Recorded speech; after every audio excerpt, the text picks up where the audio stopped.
திருவள்ளுவருக்கு என்ன பெருமை? 21ஆம் நூற்றாண்டுல நம்ம ஆளுக குறுஞ்செய்தி தான் படிப்பான்னு தெரிஞ்சு 7 சொல்லுல 1330 திருக்குறளை எழுதின விஞ்ஞானி திருவள்ளுவர். ஞாபகம் வச்சுக்கங்க. நம்ம ஆளு 7 சொல்லுக்கு மேல படிக்க மாட்டான். இப்ப அதை எப்ப கண்டுபிடிச்சாரு? 2000 வருஷத்துக்கு முதல்ல கண்டுபிடிச்சு வச்சிருக்காரு. அவர் சொன்னார் பாருங்க, என்னையா கவிதை எழுதுறீங்க? நாங்க எப்படி எழுதணும்? இன்னைக்கு திருமணம் ஆயிட்டு அவரு துபாய்க்கோ லண்டனுக்கோ அமெரிக்காவுக்கோ போறாரு, பொருள் தேடி தான் போறாரு. அன்னைக்கும் போனாங்க. என்ன, சோழ நாட்டில இருந்து பாண்டி நாட்டுக்கு போயிருப்பாங்க, அல்லது சேர நாட்டில இருந்து சோழ நாட்டுக்கு வந்திருப்பாங்க. அவ்வளவுதான். அப்படி போறப்ப நீ போ, திரும்பி வர்றப்ப யாராவது உயிரோடு இருப்பாங்கல்ல, அவங்கிட்ட வந்து பேசு. செல்லாமை உண்டேல் எனக்கு உரை மற்ற நின் வல்வரவு வார்வார் கூரை. நீ வர்றப்ப யார் இருக்காங்களோ அவங்ககிட்ட பேசுறா, போடா. நீ போவாடாவே. 2000 வருஷத்துக்கு முதல்ல நம்ம பெண்கள் எப்படி இருக்காங்க பாருங்க. இன்னைக்கு ஏன் இப்படி மாறி போச்சு? அது கவிதை அழகா சொன்னார். எனக்கு பொங்கலை ஒட்டி நிறைய கவிதை எழுதி அனுப்புவாங்க, பார்த்துருப்பீங்க. குறுஞ்செய்தியில் பாட்டா வரும். பொங்கலுக்கு ஒருத்தர் கவிதை எழுதி அனுப்பியிருந்தான். நல்லா கவனிக்கணும், புது கவிதை யாரும் எழுத முடியாது. லாரியில கரும்பை ஏத்தணும்னா காசு, லாரியில கரும்பை ஏத்தணும்னா காசு. கரும்பு மேல லாரி ஏறினா ஜூஸ். இத படிச்ச நீ லூசு அப்படின்னு போட்டிருந்தா. இப்ப நீங்க கேட்கலாம், இத போய் ஏன் விளையாட்டு படிச்ச? நான் படிக்கலங்க, அவன் ஸ்க்ரோல் பண்ண வச்சுக்கிட்டான் அப்படியே அம்புக்குறியா போட்டு. இப்ப சில பேர் 38ஆம் பக்கம் பார், 40ஆம் பக்கம் பார் போட்டு விட்டுருவாங்க புத்தகத்துல. அது மாதிரி அழகா கேட்டாரு. அந்த காலத்தில் காதல் இருந்தது, நாகரீகமாக வீரம் இருந்தது. பரிசு வாங்குறப்ப கூட நான் யாருன்னு எனக்கு தெரியாம நீ பரிசு கொடுத்த, அந்த பரிசை வாங்க மாட்டேன்டா. நான் வியாபாரி இல்ல, யாரு புலவன் சொல்றாங்க. நான் எனக்கு தமிழ் சோறு போடும், அதுக்காக நான் எதையும் வித்து தமிழை வாங்க மாட்டேன் சொல்லிட்டு ஒரு புலவன் போடான்னு சொன்னா எப்படிப்பட்ட வீரம், பெருமை உடையது. மானம் ஒன்றே பெரிதென எண்ணி வாழ்வது நமது சமுதாயம். இதுதான் நம்முடைய வழக்கம். அந்த 2 பேரும் பரிசு வாங்கிட்டு போயிருங்க. பெற்ற மகனை விட்டுற அண்ணன் யாரியா? வாங்க வாங்க வாங்க. எப்படியா சொன்னீங்க? இன்னொருத்தர் என்னமோ சொன்னாரு, சமாதானத்துக்கு. வாங்க, உலக சமாதானத்துக்கு நார்வேல பரிசு கொடுக்குறாங்க. இன்னொரு கேள்வி கேட்டு வச்சிருக்கேன், இன்னும் பதில் சொல்லல ஒருத்தரும். கணிதத்துக்கு அவர் நோபல் பரிசு ஒதுக்கல. யாரு? Albert Nobel. அவர் தான் அதை உருவாக்குனவர். ஐயா வாங்க வாங்க, அங்க பாருங்க, அங்க பாருங்க. அங்க ஏன் கொடுக்குறீங்க? இருங்க. வாங்கய்யா, வாங்க வாங்க. பூரா சமையல் கலையாத்தான் வருது. ஒன்று தானா? ஐயா அங்கே பாருங்க, அங்கே பாருங்க, அங்கே பாருங்க. ஆம்பளைகள் பூரா சமையல் பெற்ற புத்தகமாக வருதியா? இது யாரோ தெரிஞ்சு வாங்கிட்டு வந்திருக்காங்க, சொல்லி வாங்கியிருக்காங்க. பூரா ஆம்பளை தான் பதில் சொல்லுவாங்க. அதனால மைக்ரோவேவில் சமையல் எப்போது செய்வது எப்படி, ஆம்பளைட் போடுவது எப்படி? இந்தாங்க. எப்படிங்க? திருஞான சம்பந்தர். இவர் சொன்ன பதில் முதல்ல கீழே இப்படிக்குன்னு பேர் போட்டது திருஞான சம்பந்தர்ங்கிற பதில சொன்னாரு. நன்றியா. அங்க பாருங்க, அங்க பாருங்க. நன்றியா. எனக்கா? நான் வெறுஞான சம்பந்தன், அவர் திருஞான சம்பந்தன். இங்க போட்டுக்காங்களா? திரு அடைமொழி தான், ஒன்றும் இல்லை. ஐயா நீங்க யாரும் வாங்கணுமா? இல்லை, அவர் காப்பி. சரி சரி. ஆமா, சமையல் அழகா பேசினார். நான் பெருமைக்காக சொல்லங்க.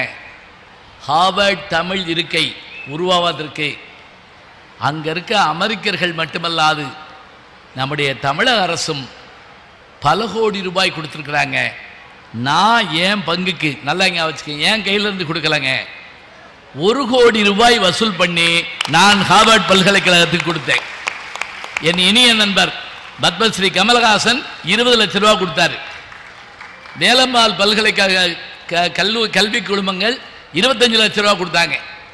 SRM பல்கலைக்கழகம் 20 லட்சம், பிஐடி பல்கலைக்கழகம் 20 லட்சம். 1 கோடி ரூபாய் வாங்கி கொடுக்குறப்ப பல பேர் கேட்டாங்க, இங்கெல்லாம் இல்லாம இருக்காங்க. இல்ல, இங்க நம்ம ஊரால் படிச்சுக்கலாம், அங்க அமெரிக்கக்காரர் தமிழ் படிப்பதற்கு நாம் உதவி செய்கிறோம். அதான் முக்கியம். இப்ப ஹியூஸ்டன்ல தமிழ் இருக்கே வந்துருச்சு. அழகா பேசியிருக்காரு, நல்ல கவிதைகளையும் சொன்னார், அருமையா. ஷிஷல்ஸ் தீவு போயிட்டு வந்ததையும் சொன்னாரு. அதே போல நல்ல பாடல்களை சொல்லி நல்ல கவிதைகளை சொல்லி இன்னைக்கு எளிமையா புரியுது. பாரதி பாட்டை சொன்னார் இல்லையா, பாரதி பாட்டுக்கு உரை வேண்டியதில்லை, ஆனா பழையதுக்கு உரை வேண்டிருக்கு. அருமையா பேசியிருக்காரு. ஆண்கள் பேசி முடிச்சுட்டாங்க, இப்பதான் கவனமா இருக்கணும். பெண்கள் பேச வர்றாங்க. நம்ம நாட்டில் பெண்கள் பேசினா மரியாதை அதிகம். எப்படின்னு கேட்குறீங்களா? வீட்டு வாசல்ல கல்லு பிள்ளையார் மாதிரி ஆம்பளை உட்காந்துருப்போம். ஒரு பிச்சைக்காரன் கூட மட்டும் சோறு கேட்டதில்லை. அம்மா தாயே நம்மளை கேட்டுக்கடா, எப்பா பெரியப்பா 2 இட்லி போடுங்க. இல்லை, பஸ்ஸில் கூட ஆம்பளை சீட்டில் பொம்பளை உட்காரலாம். நம்ம ஊர் நியாயம். தப்பி தவறி ஒரு பொம்பளை சீட்டில் ஆம்பளை உட்காந்துட்டா சில கிளவி அந்நிய மாதிரி தலைவிரிச்சு போட்டு ஆடி எந்திரி நாட்டக்கடுத்த நாய் சொல்லி அவன் காசுல தென்காசிக்கு போயிட்டு இருப்பான்.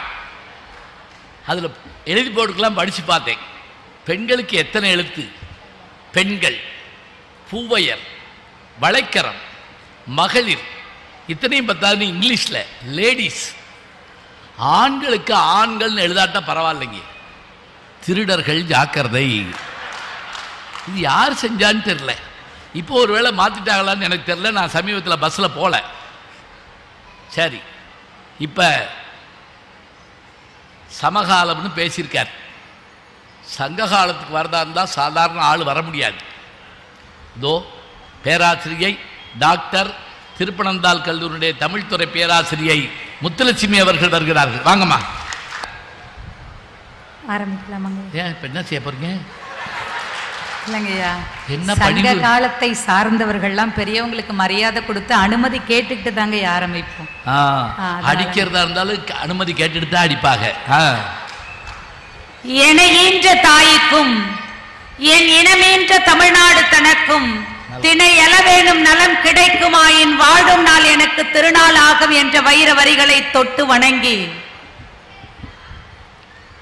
அன்றைய நாகை மாவட்டத்தினுடைய நல்ல ஆட்சியராக இருந்து எங்களை எல்லாம் வழி நடத்தி இன்று கடலூர் மாவட்டத்தினுடைய சிறந்த ஆட்சியராக தமிழ் கூறும் நல் உலகத்தில் கோலோச்சு கொண்டிருக்கக்கூடிய மாவட்ட ஆட்சியர் உள்ளிட்டிருக்கக்கூடிய அனைத்து சான்றோர் பெருமக்களுக்கும் பணிவின் வணக்கத்தை தெரிவித்துக் கொண்டு, யார் தருவார் இந்த அரியாசனம், அப்படி போடுங்க, யார் தருவார் இந்த அரியாசனம் என்று ஒவ்வொரு நாளும் ஒவ்வொரு மேடையில் எங்களை புதிதாக பிறக்க செய்து கொண்டிருக்கக்கூடிய நாங்கள் எந்நாளும் வணங்கக்கூடிய கலை மாமணி நடுவர் ஐயா அவர்களுடைய பாதம் தொட்டு வணங்குவதிலே பெருமையும் மகிழ்ச்சியும் அடைந்து, பேச்சாளர்கள் ஜெயிக்க வேண்டுமானால் கடலூர் மாவட்டத்தில் இருக்கக்கூடிய பார்வையாளர்கள் போல இருக்க வேண்டும் என்று என் உயிரினும் மேலான ரசிகர் பெருமக்களினுடைய பாதம் தொட்டு வணங்கி என் உரையை தொடங்குவதில் பெருமை அடைகிறேன். அண்ணா வணக்கம். செல்லக்கண்ணா வணக்கம். வணக்கம் வணக்கம். என்ன பேச்சுங்க, தாங்க முடியல. யாம் அறிந்த புலவனிலே கம்பனை போல் வள்ளுவனை போல் இளங்கோவை போல் யாங்கனும் கண்டதில்லை என்று சொன்ன பாண்டியிலே தன் தமிழ் உலகத்தை படைத்து காட்டிய பாரதியினுடைய வரிகளை நீங்க மறந்துட்டீங்கன்னு நினைக்கிறேன். அந்த பாரதி போற்றியது சங்ககால புலவர்களை தான்ங்கிறது எங்களுடைய வாதம். சரி, எங்க அண்ணன் எங்க அணி தலைவரை பார்த்து நீங்க 4 வேளை பேசுனீங்க, நான் 4 வேளை பேசுனேன்னாரு. நான் 1 வேளை பேசுறாள். நான் 1 வேளை பேசுறாளுங்க. என்ன பேச்சு இலக்கியத்தில் இருக்கக்கூடிய தமிழை நாங்கள் இணையத்திலே ஏற்றி அழகு பார்த்தோம் என்று. எனக்கும் எங்க அணி தலைவருக்கு என்ன தெரியுமா வருத்தம்? இலக்கியத்தில் இருந்த தமிழ் என்னைக்கு இணையத்தில் போச்சோ அன்னைக்கே பண்பாடு போச்சு, கலாச்சாரம் போச்சுங்கிறதா சார் எங்களோட வருத்தம். இணையத்துல ஏத்திட்டு நீங்க என்ன பண்ணீங்க? இதுல அதை தாண்டியும் கடலூர் மாவட்டத்துல நின்னுகிட்டு எந்த இடத்துல என்ன பேசுறீங்க? இன்னைக்கு கொல்லன் தெருவில் ஊசி விற்க வரவில்லை, நாங்கள் கொள்வோன் தெருவில் ஊசி விற்க வந்திருக்கோங்கிற பயம் இருக்கான உங்களுக்கு? கடலூர் மாவட்டத்துல நின்னுகிட்டு தமிழை நாங்க தான் அடுத்த நிலைக்கு கொண்டு போயிருக்கோம். கோயிலுக்குள்ள கொண்டு போயிட்டோம் தமிழாக்குறாரு. கோயிலுக்குள்ள கொண்டு நாங்க தானே வச்சோன்னு எப்படி எங்க நாவுக்கரசர் வாழ்ந்த இந்த மண்ணில வந்து நாங்க தான் கோயிலுக்குள்ள கொண்டு போனோம்னு எப்படி பொய் அப்படி அண்டாண்டவா உங்களால சொல்ல முடியுது? எங்க நாவுக்கரசர் தான் அழகா சொன்னாரு, தமிழோடு இசை பாட மறந்தறியேன், கூற்றாயினவாறு விளக்ககளில் கொடுமை பல செய்த நானறியேன்னு சொல்லி திருவதிகை வீரட்டானன்னு சொல்லக்கூடிய இந்த பகுதியில தான் கோவிலுக்குள்ள பாடிய உடனே 10 பாடலுக்கு திருமறை காட்டுல கோவிலினுடைய கதவையே திறக்க செஞ்சது என் முப்பாட்டன் நாவுக்கரசர். அந்த கதவை அடைக்க செஞ்சது என்னுடைய முப்பாட்டன் ஞானசம்பந்தர் வாழ்ந்த இடத்துல. ஒரு ஞானசம்பந்தரே நடுவரா இருக்கக்கூடிய இடத்துல வந்து இப்படி எல்லாம் போய் சொன்னா போஜனம் கிடைக்குமா உங்களுக்கு? அதெல்லாம் சாப்பிட்டாரு, அதெல்லாம் சாப்பிட்டு வந்தாரு, இங்கேயும் கொடுத்தாங்க. இதுல வந்து உலகத்திலேயே சண்டை நடக்குதான்.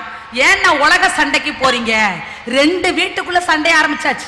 எங்க 2 வீட்டுக்குள்ள சண்டை நடக்குதா இல்லையாங்க? இப்ப வீடுதான் 2, ஆனா குடும்பப்புடைய சண்டை ஒண்ணு தானே. டெய்லி டிவில பாக்குறோமா இல்லையா? என்னென்ன ஆடியன்ஸுக்கே தெரியுங்கயா? என்னது அத சொல்றாங்க பாருங்க, பிக் பாஸ். ஆமா, நேரம் ஆரம்பிச்சிருக்கோம். அந்த சண்டையே எங்களால பார்க்க சகிக்கல. நாங்க தடுமாறிட்டு கிடக்கோம். ஐயோ, என் வீட்டுல நடக்கிற சண்டை மாதிரியே அங்க நடக்குது அப்படின்னு. ஆனா அங்க ஆத்திச்சூடி நீங்க எத்தனை வேணா எழுதி இருக்கலாம். ஏன் அவ்வை பாட்டி சொன்ன முதல் வரி போல உங்களுடைய ஆத்திச்சூடி அதை முந்தி நிக்க முடியாதுங்க. ஏன் தெரியுமா? என்னுடைய முப்பாட்டி, என்னுடைய பாட்டி சொன்ன வரி என்ன தெரியுமா? அறம் செய்ய விரும்புன்னு சொல்லி கொடுத்தாங்க. அறம் செய்யன்னு சொல்லல, அறம் செய்யறியான்னு கேட்கல, அறம் செய்வியான்னு கேட்கல, அறம் செய்ய விரும்புன்னு சொல்லி எதையுமே விருப்பத்தோடு செய்தால் நீ அந்த இடத்துல ஜெயிப்பன்னு சொல்லி கொடுத்தது எங்களுடைய சங்க இலக்கியம் சார். அறம் செய்யினா நம்ம என்ன செய்வோம்? குழந்தைக்கு அதுக்கு ஏதுங்க படம், அதுல பாக்கெட் பண்ணிருக்கா அப்படின்னு கேட்போம்ல. அப்பா பணத்தை கொடுக்க சொல்ல, பணத்தை கொடுக்கலாம்ங்கிற எண்ணத்தை உண்டாக்கி, அவ்வளவுதான். அறம் செய்ய விரும்பு. அதாங்க சங்க இலக்கியத்தினுடைய தாத்பரியமே. உங்களுடைய உணர்வுக்குள்ள உயிருக்குள்ள போய் உங்களை வேலை வாங்குறதா சங்க இலக்கியம். தமிழ்ல கல்யாணம் பண்ணி வைக்கிறீங்க, ரொம்ப சந்தோஷம். நான் உங்களை சொல்லலாங்கய்யா. எதிரணியில இருக்கக்கூடிய அண்ணன் சொன்னாங்க, தமிழ்ல நாங்க கல்யாணம் பண்ணி வைக்கிற அளவு தமிழனை கொண்டு போயிருக்கோமேன்னு.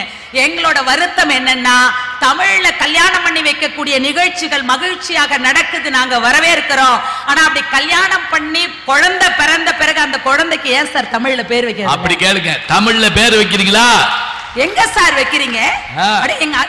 அண்ணன் என்னை வச்சுட்டு அப்படி பேசாதீங்க. நல்லா சங்க காலப்படி என்னுடைய குடும்ப வாழ்க்கை வாழ்ந்துட்டு இருக்கு சார். அப்படியா? எனக்கு கல்யாணம் ஆகி 16 வருஷம் ஆகுது சார். என் புருஷனை நான் பாத்துக்கிற மாதிரி எந்த ஒரு தமிழ்நாட்டு பொண்ணு பாத்துக்க முடியாது சார். என் புருஷன் கூட சண்டையே போட்டது கிடையாது சார். அதையும் மீறி சண்டை போட்டா கூட எப்பயாவது வருத்தம் வந்துச்சுன்னா திட்டிட்டு வாசல்ல உட்கார்ந்து நான் அழுவேன் சார். ஐயோ, அந்த அப்ராணியான மனுஷனை இப்படி திட்டிட்டோமே நினைச்சு நான் அழுவேன் சார். என்ன மாதிரி ஒரு சங்ககால பெண்மை அந்த இலக்கணத்தோட வாழக்கூடியவர் யாருமே இருக்க முடியாது. நேத்து சனிக்கிழமை, எனக்கு சனிக்கிழமை உடனே சரி நம்ம உரவுத்தி வச்சிருந்த மோரெல்லாம் வச்சு மோர் குழம்பு வைக்கலான்னு வச்ச சார். அது மோர் குழம்பு மாதிரியும் இருந்தது, புளிக்குழம்பு மாதிரியும் இருந்தது. மோர் குழம்பு மாதிரி ஒரு புளிக்குழம்பு, புளிக்குழம்பு மாதிரி ஒரு மோர் குழம்பு வச்சு எங்க மாமா, எனக்கு வாக்கப்பட்ட எங்க மாமா சாப்பிட உட்கார்றாங்க சார். இந்த இலையில சாதத்தை சுட சுட சுட போட்டு பக்கத்துல அன்போட அந்த மோர் குழம்பு அள்ளி போடுறேன் சார். எங்க மாமியார் அங்கே அப்படின்னு ஒரு வார்த்தை சொன்னாங்க. ஆனா எனக்கு வாக்கப்பட்ட புருஷன் ரொம்ப நல்லவருங்க. எங்க செல்லக்கண்ண அண்ணா மாதிரி என்ன குறை சொல்ல மாட்டாரு, ரொம்ப நல்லவரு. அந்த அப்படியே மோர் குழம்போட சாதத்தை பசஞ்சிட்டு அப்படியே காதலோட என்ன பார்த்தாரு சார்.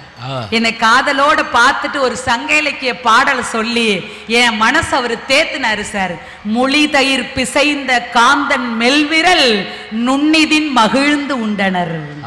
அந்த மோர் குழம்பு அப்படியே பிசைஞ்சு, தங்கம் உன் கையால செஞ்சதா, இது தேனை விட சுவையா இருக்குன்னு சாப்பிட்டு வாழக்கூடிய சங்ககால குடும்பம் என் குடும்பம் சார். என்ன மேடையில வச்சுக்கிட்டு சங்க காலம் சரியில்லை, சங்க காலம் சரியில்லைன்னு என்ன பேச்சு பேசிட்டு இருக்கீங்க? அதை தாண்டி தென்றல் உறங்கிய போதும் திங்கள் உறங்கிய போதும் கண்கள் உறங்கிடுமா, காதல் கண்கள். வயசான காலத்துல ஏன் இதெல்லாம் காதல் கண்கள் உறங்கிடுமா? உங்களுக்கு மட்டும் நேத்து கல்யாணம் ஆச்சாக்கும், 16 வருஷம் ஆச்சுன்னு நீங்களே சொன்னீங்க. ஏங்க 16 வருஷம்லாம் ஒரு வருஷமா சார்? இல்ல, வருஷங்கிறது நம்பர்லாம் அதெல்லாம் வேற. நாங்களாம் இன்னைக்கு கல்யாணம் ஆன மாதிரி தான் சந்தோஷமா இருக்கோங்க. இன்னைக்கு கல்யாணம் ஆன மாதிரி மகிழ்ச்சியா இருக்கும். இன்னைக்கு நீங்கள் தென்றல் உறங்கிய போதும் திங்கள் உறங்கிய போதும்னு பாடின பாடல சங்க காலத்துல பிரிதல் வகையில, அது களவு காலத்திலையும் நடக்கும், கற்பு காலத்திலையும் நடக்கும். பிரிதல் வகையில பொருள் வயிர் பிரிதல் ஒரு பிரிதல் உண்டுங்கய்யா. அப்படி தலைவன் தலைவியை பிரிஞ்சு போயிருக்கும் பொழுது தலைவனுக்காக தலைவி ஏங்கக்கூடியதும், தலைவிக்காக தலைவன் ஏங்கக்கூடிய வாழ்க்கை வாழ்ந்த சங்ககால வாழ்க்கைங்க. அதை விட்டுட்டு நீங்க பாட்ட போய் என்ன பேசிட்டு இருக்கீங்க? நான் ஒண்ணு சொல்லவா சார்? சங்க காலத்துல இருக்கக்கூடிய புலவர்களுக்கான மரியாதை இன்னைக்கு சம காலத்துல பாடல் எழுதக்கூடியவர்களுக்கு இருக்காங்கிறதா எங்களுடைய கேள்வி. இதுக்கு பதில் சொல்லுங்க பாப்போம்.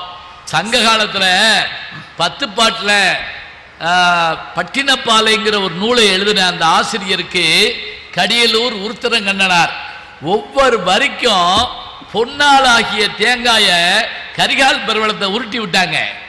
பொன்னாளாகிய தேங்காய் பட்டினப்பாலை படிச்சு பாருங்க. ஆனா இன்னைக்கு சம காலத்துல என்ன சார் பாடல் எழுதுறீங்க? எங்க அணி தலைவர் சொன்னது போல சங்க காலத்தில் வாழ்வியலை தத்துவமாக சொன்னது சங்க கால பாடல். ஆனா சமகாலத்துல என்ன தெரியுமா பண்றீங்க? கற்பனைக்காக விற்பனைக்காக பாடல் வரிகளை மாற்றிக் கொண்டிருக்கிறீர்கள். தான் எங்களுக்கு வருத்தம். கதைக்காக பாடல் எழுதுவதை மறந்து சதைக்காக பாடல் எழுதி கொண்டிருக்கிறீர்கள் சமகால புலவர்கள். ஆனா சங்க காலத்துல ஏன் தெரியுமா புலவருக்கு அப்படி ஒரு மரியாதையை மக்களும் மன்னனும் கொடுத்தார்கள்? ஒரே ஒரு வித்தியாசம் சொல்றேங்க. சங்க காலத்துல வாழ்ந்த மூவேந்தர்கள் இருக்காங்கல்ல, மன்னன் இருக்கான, அந்த அரசனை மன்னன் என்று அன்விகுதி போட்டு சொல்லுவோம்ங்கய்யா. அரசன் அன்விகுதி போட்டு சொல்லுவோம். அன்விகுதியை விட அர்விகுதி உயர்ந்தது. அந்த உயர்ந்த சொல்லாட்சியா இருக்கக்கூடிய உயர்வை மன்னனை தாண்டி புலவன் உயர்ந்தவன்கிறதுனாலதான் புலவர் என்று அர்விகுதி போட்டோம், கவிஞர் என்று அர்விகுதி போட்டோம். என்றால் மன்னனை விட புலவர்கள் சிறந்து வாழ்ந்த காலம் சங்க காலம். ஆனா இன்னைக்கு சமகால கவிஞர்கள் அப்படி இருக்கீங்களாங்கிறதா எங்களுடைய கேள்வி. அது மட்டும் இல்ல, இப்ப ஐயா கூட சொன்னாரு, இப்ப நான் பட்டினப்பாலை சொன்ன பாத்தீங்களா, அது எழுதினவர் கடியலூர் உருத்திரங்கண்ணனார். யாரை பாடினாங்க? கரிகால் பெருவளை தான். இது எப்படி சொல்லியிருக்கணும்? அவரை அரசரை புலவர் பாடியது அப்படிதான் சொல்லணும். என்ன எழுதுறாங்க பார்த்தீங்களா? அவனை அவர் பாடியது. அவனை ராஜா வந்து அவனா, புலவர் வந்து அவரா. அரசன் இன்மிகுதி, புலவர் அர்மிகுதி. இதை விட ஒரு உயர்ந்த சான்று சங்க காலம் தான் உயர்ந்து நிற்கிறதுக்குன்னு வேற என்னங்க சொல்ல முடியும்? ஜி போப் என் தேசத்திற்கு வந்த வேலையை கூட மறந்துட்டு இங்க இருக்கக்கூடிய சங்க காலத்தில் இருக்கக்கூடிய திருக்குறளையும் பக்தி இலக்கியத்தில் இருக்கக்கூடிய திருவாசகத்தையும் படித்துவிட்டு தன்னுடைய சுய குறிப்பிலே நான் இறந்த பிறகு என் கல்லறையிலே இங்கே ஒரு தமிழ் மாணவன் உறங்கிக் கொண்டிருக்கிறான் எழுதுங்க ஒரு மேலை நாட்டு அறிஞன் சொன்னான்னா இதை விட என்ன சான்றுங்க சங்க இலக்கியத்துக்கு? அவர் மதம் பரப்ப வந்தவருங்க. ஆனா அவரை தமிழ் பரப்பு செய்யறது நம்முடைய தமிழ், அதான் சிறப்பு. என்னுடைய பாடல்களும் என்னுடைய நூல்கள் தாங்கிற பெருமை இல்லையா? இதை தாண்டி கற்பு நெறிங்கய்யா. கற்பு நெறியை இந்த உலகத்திற்கு பறைசாற்றியவள் எங்களுடைய டெல்டா பகுதியில வாழ்ந்து எங்களுக்கெல்லாம் காவல் தெய்வமாகவும் கற்பு தெய்வமாகவும் இருக்கக்கூடிய கண்ணகி தேவியை விட சங்க காலத்தினுடைய ஒரு சான்றாண்மை யாராவது இருக்க முடியுமாங்கய்யா? அரசியல் பிழைத்தோர்க்கு அறம் கூற்றாவது முறைசால் பத்தினியை உயர்ந்தோர் ஏத்துவது ஊழ்வினை உறுத்து வந்து ஊட்டுவதும் சொல்லக்கூடிய 3 கோட்பாட்டை இந்த உலகத்திற்கு கொடுத்த இளங்கோவடிகளை போல வாழ்வியல் நூலை இன்னைக்கு சமகால புலவர்கள் கொடுக்க முடியுமாங்கிறதா எங்களுடைய கேள்வி. அழகா அப்படி சொல்லி நான் நிறைவு செய்யலாம்னு நினைக்கிறேங்கய்யா. அதாவது கண்ணகியும் கோவலனும் தன்னுடைய திருமண வாழ்க்கையை தொடங்குறாங்க. கற்போடு இருக்கக்கூடிய பெண்ணுக்கு இந்த உலகத்தில் எப்படி மரியாதை இருக்கும்னு சொல்லி கொடுத்தது இளங்கோவடிகள். கோவலனும் கண்ணகியும் வாழ்க்கையை தொடங்கும் பொழுது பஞ்சபூதத்தில் ஒன்றாக இருக்கக்கூடிய தீயை சுற்றி வந்து அக்னியை வலம் வந்து இருவரும் கரம் பிடித்து தன் வாழ்க்கையை தொடங்கினார்கள். அந்த வாழ்க்கையில் சிறந்து கற்பின் மாண்புடையவளாக கண்ணகி திகழ்ந்ததால் வஞ்சி காண்டத்திலே அந்த அக்னி பகவான் வந்து கைகட்டி நின்று, தாயே உனக்கு ஏவல் செய்ய நான் காத்திருக்கிறேன் என்று பஞ்சபூதம் வந்து கை கட்டியது என்றால் அந்த கண்ணகி நமக்கு வாழ்வியல் படிப்பினை இல்லையா? சங்க இலக்கியத்திலே நீங்கள் தொடங்கும் பொழுது சொன்னதை போலையா, நற்றினை நல்ல குறுந்தொகை 500 ஒத்த 10 ஓங்கு பரிபாடல் கற்றறிந்தார் ஏத்தும் களி என்று சொல்லக்கூடிய 8 நூல்களாக இருக்கட்டும். அடுத்த முருகு பொருநாறு 12 முல்லை பெருகு வளமதுரை காஞ்சு மறுவினிய கோல நெடுநல்வாடை கோல் குறிஞ்சி பட்டினப்பாலை கடாத்தொடும் 10 சொல்லக்கூடிய 18 மேல் கணக்கு நூல்களாக இருக்கட்டும். இன்னா 40 இனியவை 40 கார் 40 கலவடி 40 ஏலாதி முப்பால் திரைக்கடுகம்னு சொல்லக்கூடிய 18 கீழ்கணக்கு நூல்களாக இருக்கட்டும். 50 காப்பியம் 5 காப்பியம் என்று சங்க காலத்தில் படைக்கப்பட்ட அனைத்து இலக்கிய நூல்களும் எங்களுக்கு வாழ்வியலை கற்றுக் கொடுத்தது, எப்படி வாழ வேண்டும் என்று கற்றுக் கொடுத்தது, வீரத்தை கற்றுக் கொடுத்தது, காதலை கற்றுக் கொடுத்தது, கொடையை கற்றுக் கொடுத்தது, விருந்தோம்பலை கற்றுக் கொடுத்தது. எண்ணற்ற வாழ்வியல் வழிகாட்டியாக இருந்த எங்கள் சங்க இலக்கிய நூல்கள் போல இன்னைக்கு இருக்கக்கூடிய சமகாலத்தில் இருக்கக்கூடிய புலவர்கள் நூலை படைத்திருக்கிறார்களா என்பதுதான் எங்களுடைய வருத்தத்திற்குரிய கேள்வியாக இருக்கிறது என்று சொல்லி நான் இப்படி சொல்லி நிறைவு செய்கிறேன். வாழ்க்கையை எப்படி வாழ வேண்டும் என்று வகுத்து சொன்னவன் தமிழன், பகுத்து சொன்னவன் தமிழன். நிலத்தை 5ஆக பகுத்தான், குறிஞ்சி முல்லை மருதம் நெய்தல் பாலை என்று. திசைகளை 4ஆக வகுத்தான், கிழக்கு மேற்கு தெற்கு வடக்கு என்று. தமிழை 3ஆக பகுத்தான், இயல் தமிழ் இசைத்தமிழ் நாடகத்தமிழ் என்று. மனித வாழ்க்கையை 2ஆக பகுத்தான், அக வாழ்க்கை புற வாழ்க்கை என்று. உரியவர்களே, ஆனால் ஒன்றை மட்டும் ஒன்றாக வைத்தான், உயிராக வைத்தான், அதுதான் ஒழுக்கம். ஒழுக்கம். அந்த ஒழுக்கத்தை தான் என் வள்ளுவ தாத்தா சொன்னாரு. ஒழுக்கம் விழுப்பம் தரலான், ஒழுக்கம் உயிரினும் ஓம்பப்படும் என்று உலகியல் வாழ்வியல் பண்பாட்டு கலாச்சார தத்துவத்தை கொடுத்தது சங்க இலக்கிய நூல்களே, சங்க காலமே தமிழுக்கு பெருமை சேர்த்தது என்று சொல்லி தந்த வாய்ப்புக்கு நன்றி கூறி விடைபெறுகிறேன். நன்றி, வணக்கம். அருமை அருமை அருமை. அழகா பேசி போர்க்குழம்பை பத்தி சொன்ன உடனே நான் கூட இந்த புத்தகத்தை எடுத்து படிச்சு விட்டாங்களாக்கு நினைச்சேன். இது 2000 வருஷத்துக்கு முதல்ல இருந்திருக்குங்க. அந்த புதுசாக கல்யாணம் ஆகி போன பிள்ளை அது வரைக்கும் வீட்டில் சமையல் வேலை பார்த்ததில்ல. ஆனால் அந்த புருஷனுக்காக என்ன செய்தான், முளிதயிர் பிசைந்த காந்தல் மெல்வரல். அவன் அந்த தயிரில் அப்படி கையை விட்டு அப்படி பிசைஞ்சு ஏதோ ஒரு குழம்பு வச்சிருக்க அந்த பிள்ளை.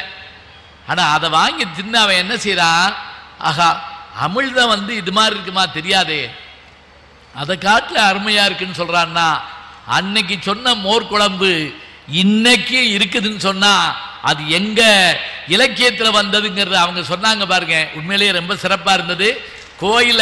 கோயிலுக்குள்ள தமிழை கொண்டு போகணும்னு சொன்னீங்க, அதை இங்கே சொல்லாதீங்க, கடலூரில் சொல்லாதீங்க. 7ஆம் நூற்றாண்டிலேயே சலம்பூவோடு தூப மறந்தறியேன், தமிழோடு இசைபாட மறந்தறியன்னு திருநாவுக்கரசர் பேசினார்னா கீழே இப்படிக்கு பூசுரு ஞான சம்பந்தன் பேசுரு ஞான சம்பந்தம் நாளும் இன்னிசையால் தமிழ் பரப்பும் ஞான சம்பந்தன். ஞாபகம் வச்சுக்கங்க. யாரு அந்த திருஞான சம்பந்தருக்கு பேரு இதுகிட்ட அது ஒன்றும் இல்லை, அழகா சொன்னாங்க. ரொம்ப அற்புதமான விஷயங்கள் எல்லாம் எடுத்து சொல்லி அன்றைக்கு எப்படியெல்லாம் இருந்தது அதுதான் சிறப்பு, தமிழுக்கு பெருமைன்னு இருக்காங்க. இருக்கலாம், இருந்தாலும் தமிழ் பெருமை பெற்றது சமகாலத்தில் தான் என்று பேச பேராசிரியை டாக்டர் மனோன்மணி அவர்கள் வருகிறார்கள். அவங்க முடிச்ச உடனே நான் தீர்ப்பு சொல்றேன், நம்ம எல்லாம் வீட்டுக்கு போறோம். சரியா? ஹலோ நம்ம அது ஹலோ கேக்குதுமா? மைக் டெஸ்ட் பண்ணேன். மைக் டெஸ்டா?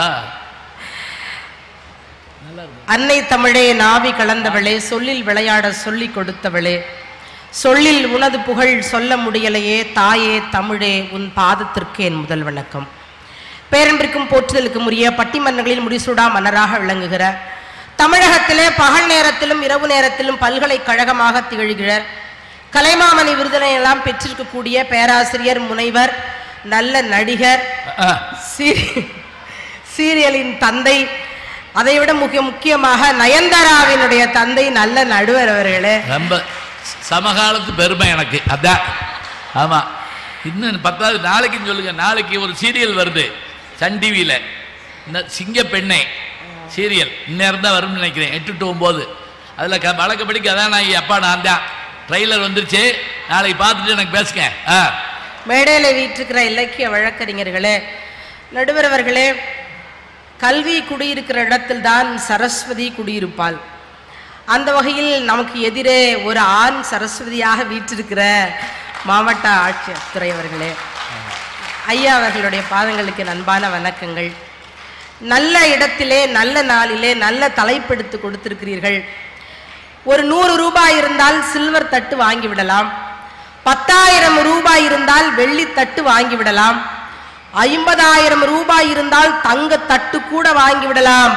ஆனால் கோடி கொடுத்தாலும் வாங்க முடியாத ஒரே தட்டு எங்க கடலூர் மக்களினுடைய கைத்தட்டு தான். அப்படி எவ்வளவு அருமையா கேட்கிறாங்க நடுவர் அவர்களே. நான் பொதுவாக புத்தக திருவிழா மேடைகளிலே குடும்ப செய்திகள் எல்லாம் சொல்வதில்லை, அப்படி நான் சத்தியம் செய்திருக்கிறேன். ஆனால் என் தங்கை அங்கிருந்து முத்துலட்சுமி வந்து எனக்கு என்ன சோகம் தெரியுங்களா, முளிதயிர் பிசைந்த காந்தல் மெல்விரன்னா காந்தல் பூ எப்படி இருக்கும் தெரியுங்களா, உங்க விரல் பாருங்க தும்பி கை மாதிரி கை இருக்கு, அந்த கையில ஒரு விரல் காந்தல் மெல்விரல் மாதிரியா இருக்கு. இதெல்லாம் அவங்க வந்து அவங்களுக்கு கல்யாணமாகி 16 வருஷம் ஆகுதுன்னு அவங்க குடும்ப கதையை அவங்க சொன்ன பிறகு அந்த சத்தியத்தை நான் வாபஸ் வாங்கிடுறேன் நடுவர் அவர்களே. எனக்கு இப்ப அந்த 7.5 கட்டி 8 வருஷம் ஆகுது எனக்கு. இல்ல அது ஃப்ளோல வந்துருச்சு நடுவர் அவர்களே, கோச்சுக்காதீங்க. எத்தனை வருஷம் ஆனாலும் அதே பணம் தான் கொடுப்பேன். 16 வருஷம்னா அதுக்கு ஒரு பணமும் இதுக்கு ஒரு பணமும்லாம் கொடுக்க முடியாது. நீங்க லட்ச ரூபாய் வாங்கினாலும் அதே வருஷத்தை தான் நாங்க சொல்லுவோம். நாங்களும் எங்களை மாத்திக்கிற மாதிரி இல்ல, நீங்களும் உங்களை மாத்திக்கிற மாதிரி இல்ல. நடுவர்களே வந்து குடும்ப கதையெல்லாம் சொன்னாங்க. இப்போ நான் ஒரு சங்க காலத்து பாட்டை, இப்ப நான் இவ்வளவு மகிழ்ச்சியா இருக்கேன்ல, நான் ஏன் இவ்வளவு மகிழ்ச்சியா கடலூர்ல நிக்கிறேன், ஏன் மகிழ்ச்சியா இருக்கேன்? நீங்க இங்க இருக்கீங்க, உங்க வீட்டுக்காரர் அங்க ஊர்ல சந்தோஷமா இருக்காரு, அவ்வளவுதான், வேற என்ன. நான் மட்டும் கிளம்பி வரும்பொழுது அவர் ஒரு சங்க இலக்கியத்து பாட்டை சொல்லி இருந்தாருன்னா அங்கேயே நான் மயக்கம் போட்டு விழுந்திருப்பேன். சரி, நான் வரும்போது ஒரு சமகாலத்து பாட்டு வரிய சொன்னாரு, நான் மகிழ்ச்சியா இருக்கேன். என்ன தெரியுமா சொன்னாரு? அவள் அப்படி ஒன்றும் அழகில்லை, அவளுக்கு யாரும் இணை இல்லை, அவள் அப்படி ஒன்றும் கலர் இல்லை, ஆனால் அது ஒரு குறை இல்லை அப்படி சொன்னார். இந்த பாட்டு பிடிச்சிருந்தா கை தட்டிருங்க பாப்போம். இந்த பாட்டை ஏன் பாடினா தெரியுமா அவரு? இப்படி எதையாவது பாடினா தான் நம்ம பஸ் ஏறி போகும். அதுக்கு தான் ஏதாவது ஒன்ன பாடி ஏதாவது ஒரு பஸ்ல ஏற்றி விட்டு போயிடுவார் அவர் பாட்டுக்க. ஆமா, எப்படியாவது. மலை வேற கடல் வேற தீ வேற தண்ணி வேறையா இருந்தாலும் உலகம் ஒண்ணுதான். மலையில அது குளத்துல நிலா தெரிஞ்சாலும், குட்டையில நிலா தெரிஞ்சாலும், கடல்ல நிலா தெரிஞ்சாலும் நிலா ஒண்ணுதான். ஆகா, கை வேறையா இருந்தாலும், காலு வேறையா இருந்தாலும், கண்ணு வேறையா இருந்தாலும், காது வேறையா இருந்தாலும் உடம்பு ஒண்ணுதான். சமகாலமா இருந்தாலும் சங்க காலமா இருந்தாலும் தமிழ் ஒண்ணுதான். ஆமா, இது இன்னைக்கு கண்டுபிடிச்ச கவிதை நடுவர் அவர்களே இது. ஆனா இன்னைய காலத்து யதார்த்தத்துக்கு வரணும்ல. நீங்க அந்த காலகட்டத்து இலக்கியங்களை வந்து பெரிய இன்னைக்கு வந்து பக்தி இலக்கியங்கள்லாம் சேர்த்து சொன்னீங்க. அன்றைய சங்க இலக்கியம் இன்றைக்கும் படிக்கப்படுகிறது என்றால் சமகாலத்திலே உவே சாமிநாதையர் என்ற ஒருவர் இருந்த காரணத்தினாலே உங்கள் சங்க இலக்கியங்கள் இன்றைக்கு படிக்கப்படுகிறது. உத்தமலானபுரம் வெங்கட்ராமன் சாமிநாதன் ஊவேசா. அவர் இல்லன்னா இன்னைக்கு சங்க இலக்கியம் வந்து தெரியுமா உலகத்துல? அவர்கிட்ட ஒரு பையன் போய் சொன்னா, ஐயா இங்கிலீஷ் படிச்சா இந்த ஜென்மம் ஃபுல்லா நல்லா இருக்கலாம்னா, ஐயா ஹிந்தி படிச்சா அடுத்த ஜென்மம் ஃபுல்லா நல்லா இருக்கலாம்னா. ஊவேசா சொன்னாரு, நீ தமிழ படுற 7 ஜென்மத்திலையும் நல்லா இருப்படான. இன்னைக்கு மொழிக்கு இருக்கிற முக்கியத்துவத்தையும் சொல்லணும்ல. மிக துல்லியமாக சொன்னால் உலகத்திலே 3562 மொழிகள் இருக்கிறது. இதில் இந்தியாவில் மட்டும் 1600 மொழிகள் இருக்கிறது. இந்த 3562 மொழிகளிலே 6 மொழி மட்டும் தான் செம்மொழியாக இருக்கிறது. அந்த 6 மொழிகளிலே ஒரு மொழி நம் தமிழ் மொழியாக இருக்கிற பெருமை நமக்கு என்றைக்கும் இருக்கிறது. இதுல ரொம்ப முக்கியமான விஷயம் என்ன தெரியுமா நடுவர்களே? ஒருவன் தமிழ் பேசினால் அவன் தமிழன், ஒருவன் மலையாளம் பேசினால் அவன் மலையாளி, ஒருவன் கன்னடம் பேசினால் அவன் கன்னடத்துக்காரன் என்று அவன் பேசுகிற மொழியை வைத்துதான் அந்த மனிதனையே நாம் அடையாளம் கண்டுகொள்கிறோம். இதில் மிகப்பெரிய வியப்பு என்னவென்றால் இந்த மனிதன் தான் இந்த மொழிக்கே பெயர் வைக்கிறான். எப்படி என்றால் இத்தாலியர்கள் தன்னுடைய மொழியை இசை மொழி என்கிறார்கள், ஆங்கிலேயர்கள் தன்னுடைய மொழியை வணிக மொழி என்கிறார்கள், பிரெஞ்சுக்காரர்கள் தன்னுடைய மொழியை காதல் மொழி என்கிறார்கள், உருதுக்காரர்கள் தன்னுடைய மொழியை கவிதை மொழி என்கிறார்கள். ஆனால் இந்த உலகத்திலே தன் உதிரத்தோடு கலந்து உறவை சொல்லி தன்னுடைய மொழிக்கு தாய்மொழி என்று பெயரிட்டவன் தமிழன் மட்டும்தான். அதான் தாய்மொழிக்கே உரிய பெருமை. ரஷ்ய நாட்டில் ஒரு கவிதை சொன்னாங்க, நான் செத்து கிடந்தேன், நான் செத்து கிடந்தேன், இருவர் பேசிக் கொண்டு போனார்கள், உடனே நான் எழுந்து விட்டேன், ஏனென்றால் அவர்கள் என் தாய்மொழியில் பேசிக் கொண்டு போனார்கள் என்று சொன்னார். அப்போ இறந்து கிடப்பவனை கூட எழுப்பி விடுவது தாய்மொழிக்குரிய பெருமைங்க. அதுல கண்ணகி வரலாறுலாம் அவங்க சொன்னாங்க நடுவர் அவர்களே. அதுங்க எதையுமே இன்றைய காலகட்டத்துக்கு ஏத்த மாதிரி எளிமையா சொன்னா போய் சேரும். இப்ப கோவலன் கண்ணகிய பாராட்டினாரு, நமக்கு தெரியும்ல, பலையிடை பிறவா மணியே என்கோ, நீங்க பார்க்காத கடற்கரையா, அலையிடை பிறவா அமுழ்தே என்கோ, யாழிடை பிறவா இசையே என்கோன்னு காப்பி இலக்கியத்தை படிச்சவங்களுக்கு தெரியும்.